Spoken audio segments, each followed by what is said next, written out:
പിതാവും പുത്രനും പരിശുദ്ധാത്മാവുമായ ത്രിയേക ദൈവത്തിൻ്റെ തിരുനാമത്തിന് എന്നേക്കും മഹത്വമുണ്ടായിരിക്കട്ടെ. ആമേൻ. കർത്താവിനാൽ ഏറ്റവും അനുഗ്രഹിക്കപ്പെട്ട പ്രിയ സഹോദരങ്ങളെ, പരിശുദ്ധ ത്രിത്വത്തിൻ്റെ ആത്മമിത്രങ്ങളും കൂട്ടുവേലക്കാരുമായി അനുഗ്രഹങ്ങൾ പ്രാപിക്കാനുള്ള നമ്മുടെ മിസ്റ്റിക്കൽ ധ്യാന പരമ്പരയിലെ 2ാം എപ്പിസോഡിലേക്ക് ഏവർക്കും സ്വാഗതം. പരിശുദ്ധ ത്രിത്വത്തിൻ്റെ ആത്മമിത്രങ്ങളും കൂട്ടുവേലക്കാരുമായി ദൈവരാജ്യ പൂർത്തീകരണത്തിനും നമ്മുടെ കർത്താവിൻ്റെ മഹത്വപൂർണമായ പുനരാഗമനത്തിനും വഴിയൊരുക്കാൻ കർത്താവ് നമ്മെ വിളിക്കുന്നു.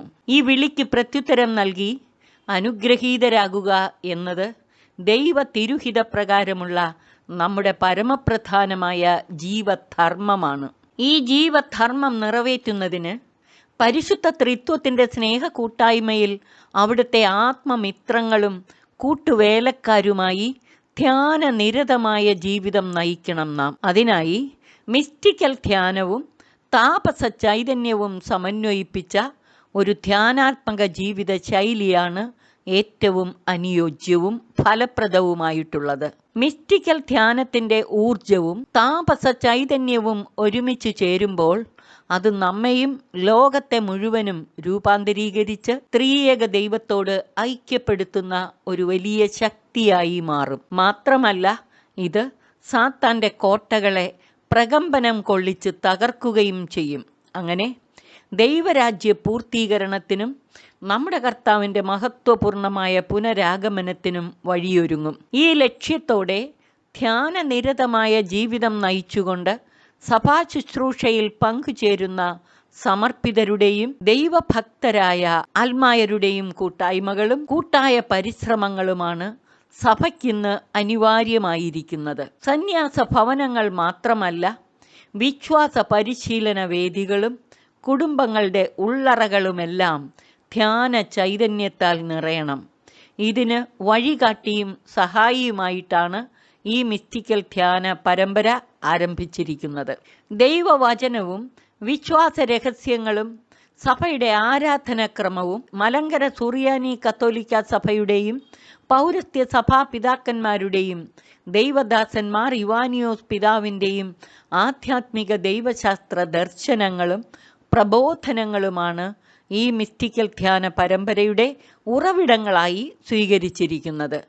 ഈ ഉറവിടങ്ങളിൽ അധിഷ്ഠിതമായി മിസ്റ്റിക്കൽ ധ്യാനവും താപസ ചൈതന്യവും സമഞ്ജസമായി സമന്വയിപ്പിച്ച ഒരു സമീപന രീതിയാണ് ഈ ധ്യാന പരമ്പരയിൽ നാം സ്വീകരിക്കുന്നത്. മിസ്റ്റിക്കൽ ധ്യാനപാത പിതാവിനാൽ ആകർഷിക്കപ്പെട്ട് പരിശുദ്ധാത്മാവിനാൽ നയിക്കപ്പെട്ട് പുത്രനോടൊത്ത് പരിശുദ്ധ ത്രിത്വത്തിൻ്റെ സ്നേഹ കൂട്ടായ്മയിലേക്കുള്ള ഒരു പ്രയാണമാണ്.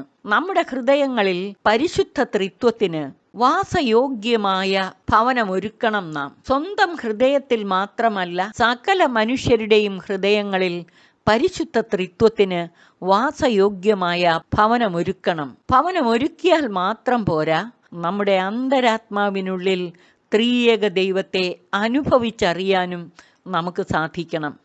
പരിശുദ്ധ ത്രിത്വത്തിലെ 3 ആളുകളുമായി വ്യക്തിപരമായി ബന്ധപ്പെടാനും ഊഷ്മളമായ സ്നേഹബന്ധം വളർത്തിയെടുക്കാനും അവിടുത്തെ സ്നേഹ കൂട്ടായ്മയിൽ വസിക്കാനും നാം പരിശ്രമിക്കണം. അമ്മ കുഞ്ഞു ബന്ധം പോലെ ഇഴമുറിയാത്ത ഒരാത്മബന്ധം പരിശുദ്ധ ത്രിത്വത്തിലെ 3 ആളുകളോടും നാം പുലർത്തണം. അവിടത്തോട് സംസർഗം പുലർത്താനും ആത്മസല്ലാപത്തിൽ ഏർപ്പെടാനും സഖിത്വത്തിലും സഹവാസത്തിലും ആയിരിക്കുവാനും നാം പരിശ്രമിക്കണം. പരിശുദ്ധ ത്രിത്വത്തോട് ഐക്യപ്പെട്ട് ആ സ്നേഹ കൂട്ടായ്മയിൽ വസിക്കാനായി നമ്മുടെ അന്തരാത്മാവിനുള്ളിലേക്ക് പരിശുദ്ധാത്മാവിൻ്റെ സഹായത്തോടെ പുത്രൻ തമ്പുരാനോടൊത്ത് മിസ്റ്റിക്കൽ ധ്യാന മാർഗത്തിലൂടെ നാം പ്രയാണം ചെയ്യണം.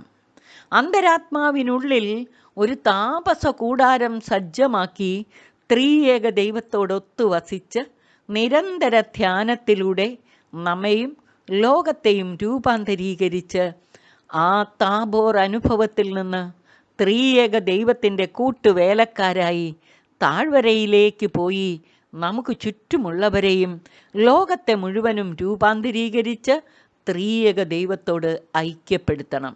മിസ്റ്റിക്കൽ ധ്യാന മാർഗവും താപസ ചൈതന്യവും സമന്വയിപ്പിച്ച ഒരു ധ്യാനാത്മക ജീവിത ശൈലി അതിവേഗം ആത്മീയ പുരോഗതി കൈവരിക്കുന്നതിനും ലക്ഷ്യം പ്രാപിക്കുന്നതിനും നമ്മെ സഹായിക്കും. ഈ ധ്യാനാത്മക ജീവിത ശൈലി രൂപപ്പെടുത്തുന്നതിന് 7 പ്രധാന കാര്യങ്ങൾ നാം പരിശീലിക്കേണ്ടത് അനിവാര്യമാണ്. 1. മിസ്റ്റിക്കൽ ധ്യാനത്തെയും ധ്യാനപാതയെയും കുറിച്ചുള്ള ശരിയായ അറിവ്. 2. മിസ്റ്റിക്കൽ ധ്യാന മാർഗത്തിലൂടെയുള്ള വചനാധിഷ്ഠിതവും ആരാധനക്രമപരവുമായ ജീവിതം. വചനത്തിൻ്റെ അർത്ഥവ്യാപ്തിയും അതുല്യ ശക്തിയും സവിശേഷതകളും മനസ്സിലാക്കി വിശ്വാസപൂർവം പ്രത്യുത്തരിച്ച് മിസ്റ്റിക്കൽ ധ്യാന മാർഗത്തിലൂടെ ദൈവത്തെ കണ്ടും കേട്ടും രുചിച്ചറിഞ്ഞ് ആനന്ദത്തോടെ പങ്കുവെച്ച് ശരിയായ വചനാധിഷ്ഠിത ജീവിതം നയിക്കണം. അതോടൊപ്പം നല്ല ഒരുക്കത്തോടെയുള്ള പരിശുദ്ധ കുർബാന കേന്ദ്രീകൃതമായ ആരാധനക്രമപരമായ ജീവിതത്തിലൂടെയും പരിശുദ്ധ ത്രിത്വത്തോട് ഐക്യപ്പെട്ട് ആ സ്നേഹ കൂട്ടായ്മയിൽ വസിക്കാൻ നാം നിരന്തരം പരിശ്രമിക്കണം. ത്രിയേക ദൈവത്തെയും അവിടുത്തെ രക്ഷാകര പ്രവർത്തനങ്ങളെയും നിരന്തരം ധ്യാന പഠന വിഷയമാക്കി ദൈവിക അറിവിലും ജ്ഞാനത്തിലും വളരുകയും ചെയ്യണം. ദൈവത്തിൻ്റെ കരുണയിലും കൃപയിലും ആശ്രയിച്ച് മിസ്റ്റിക്കൽ ധ്യാന മാർഗത്തിലൂടെ ദൈവപിതാവിൻ്റെ കരങ്ങൾ പിടിച്ചു മുന്നേറിയാൽ അതിവേഗം നമുക്ക് ആത്മീയ പുരോഗതി കൈവരിക്കാനും ദൈവിക പദ്ധതി പൂർത്തീകരിക്കാനും കഴിയും. നമ്മുടെ ജീവിതങ്ങൾ കൃപയുടെ നീർച്ചാലുകളായി മാറുകയും ചെയ്യും. 3. ക്രിസ്തു ശിഷ്യത്വത്തിൻ്റെ പൂർണ്ണതയിലേക്കുള്ള വളർച്ച. ഒരു ഉത്തമ ക്രിസ്തു ശിഷ്യൻ ആരെന്നും അവൻ്റെ പ്രധാന ധർമ്മങ്ങൾ എന്തെന്നും വചന വെളിച്ചത്താൽ നാം തിരിച്ചറിയണം. ശിഷ്യത്വത്തിൻ്റെ നാനാ വശങ്ങളെക്കുറിച്ച് നിരന്തരം ധ്യാന പഠന വിഷയമാക്കി ശിഷ്യത്വത്തിൻ്റെ പൂർണ്ണതയിലേക്ക് വളരാൻ പരിശ്രമിക്കുകയും ചെയ്യണം. നിരന്തര തിരുവചന ധ്യാന പഠനത്താലും വിശ്വാസ ചൈതന്യത്താലും ദിവ്യോപദേശങ്ങളാലും ആത്മീയ ഗാഠചിന്തകളാലും നമ്മുടെ ചിന്താശക്തി വളർത്തി വിവേകപൂർവം നമ്മുടെ ബോധത്തെ നാം നിരന്തരം പ്രകാശിതമാക്കണം.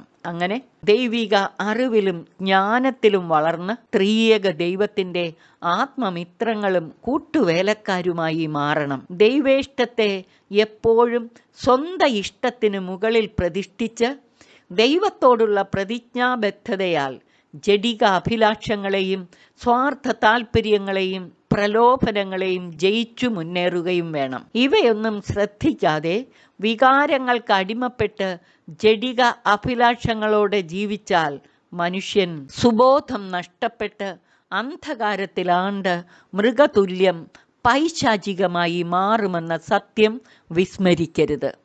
4. ഭക്തിമാർഗവും കർമ്മമാർഗവും ധ്യാനമാർഗവും സ്നേഹമാർഗവും ജ്ഞാനമാർഗവും ഒരുമിച്ച് സമന്വയിപ്പിച്ച ഒരു ജീവിത ശൈലി വളർത്തിയെടുക്കുക. ശരിയായ സ്വയാവബോധത്തോടെ കർത്താവുമായുള്ള ആത്മബന്ധത്തിൽ ദൈവത്തിൻ്റെ പാവപ്പെട്ടവരും വിനീതരും വിശ്വസ്തദാസരും നിർമ്മലരും വിശുദ്ധരും ആത്മമിത്രങ്ങളും പ്രവാചകരും രാജകീയ പുരോഹിത വംശങ്ങളുമായി നാം വളരണം. 5. കർത്താവിൻ്റെ വാഗ്ദാനങ്ങളിൽ വിശ്വാസമർപ്പിച്ച് വിശ്വാസത്തിൽ ശക്തി ആർജിച്ച് വളരുക. അങ്ങനെ ദൈവിക പദ്ധതി പൂർത്തീകരിക്കാൻ നിരന്തരം പരിശ്രമിക്കണം. 6. സഭാത്മകമായ കാഴ്ചപ്പാടോടും ജീവിത ശൈലിയോടും കൂടെ യുഗാന്ത്യ പൂർത്തീകരണം ലക്ഷ്യം വെച്ച് അനുദിന നവീകരണത്തോടെ മുന്നേറുക. സഭാ മാതാവിനോടും ദൈവജനനിയായ പരിശുദ്ധ അമ്മയോടുമൊത്ത് രക്ഷാകര രഹസ്യങ്ങൾ നിരന്തരം ധ്യാനിച്ച് പുണ്യവാന്മാരുമായുള്ള ഐക്യത്തിൽ യുഗാന്ത്യ പൂർത്തീകരണം ലക്ഷ്യം വെച്ച് അനുദിന നവീകരണത്തോടെ മുന്നേറാൻ നാം നിരന്തരം പരിശ്രമിക്കണം. 7. പ്രേക്ഷിത തീഷ്ണതയോടെ പരിശുദ്ധ ത്രിത്വത്തിൻ്റെ മിഷനിൽ പങ്കുചേരുക. പരിശുദ്ധ ത്രിത്വത്തിൻ്റെ ആത്മമിത്രങ്ങളും കൂട്ടുവേലക്കാരുമായി പ്രേക്ഷിത തീഷ്ണതയോടെ ജീവിച്ച് ദൈവരാജ്യത്തിൻ്റെ യുഗാന്ത്യ പൂർത്തീകരണത്തിനും നമ്മുടെ കർത്താവിൻ്റെ മഹത്വപൂർണമായ പുനരാഗമനത്തിനും നാം വഴിയൊരുക്കണം. ഈ 7 കാര്യങ്ങളും നിരന്തരം ധ്യാന പഠന വിഷയമാക്കി നാം സ്ഥിരതയോടെ മുന്നേറിയാൽ യെശയ്യാ 35:4-10 വരെയുള്ള വാക്യങ്ങളിൽ പറയുന്നത് പോലെ നമ്മുടെ ആന്തരിക നയനങ്ങളും കാതുകളും തുറന്ന് ദൈവത്തെ കാണുകയും കേൾക്കുകയും ചെയ്ത് രക്ഷയുടെ ആനന്ദത്താൽ നിറഞ്ഞ് മുടന്തൻ മാനിനെ പോലെ തുള്ളിച്ചാടുന്ന അനുഭവത്തിലേക്കും യെശയ്യാ 25-7-8 വരെയുള്ള വാക്യങ്ങളിൽ പറയുന്നത് പോലെ ദൈവം മറനീക്കി പ്രത്യക്ഷപ്പെടുന്ന അനുഭവത്തിലേക്കും നാം വളരും. അങ്ങനെ ദൈവിക അറിവിലും ജ്ഞാനത്തിലും വളർന്ന് ദൈവത്തിൻ്റെ